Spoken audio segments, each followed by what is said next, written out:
England के कप्तान Andrew Strauss ने ऑस्ट्रेलिया में एशेज की फतह को तारीखी करार दिया है। उनके मुताबिक पूरी टीम ने इस फतह में किरदार अदा किया। कामयाबी के बाद इंग्लैंड के परस्तारों ने जीत की खुशी रवायती अंदाज में मनाई।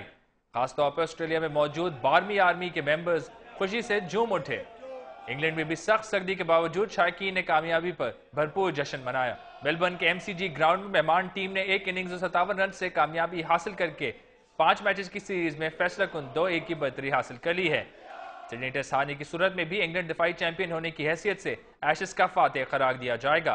स्ट्रॉस के मुताबिक इंग्लैंड के बैट्समैनों ने पूरी सीरीज में शानदार कारकर्दगी दिखाई और 3 बार 500 से ज्यादा रन करने में कामयाब रहे। स्ट्रॉस ने Jonathan Trott, Alastair Cook, Kevin Pietersen और इयन बेल की बैटिंग को सराहा, जबकि बॉलिंग लाइनअप की परफॉर्मेंस ने भी स्ट्रॉस को मुतासिर किया। 1986-87 के बाद पहली बार इंग्लैंड ऑस्ट्रेलिया में सीरीज जीत पाया है। 4 साल कबल ऑस्ट्रेलिया ने इंग्लैंड को अपनी सरजमीन पर 5-0 से शिकस्त दी थी और इस शिकस्त को स्ट्रॉस ने अपनी कैरियर का बदतरीन वक्त करार दिया था। इस सीरीज में इंग्लैंड की कप्तानी एंड्रयू फ्लिंटॉफ ने की।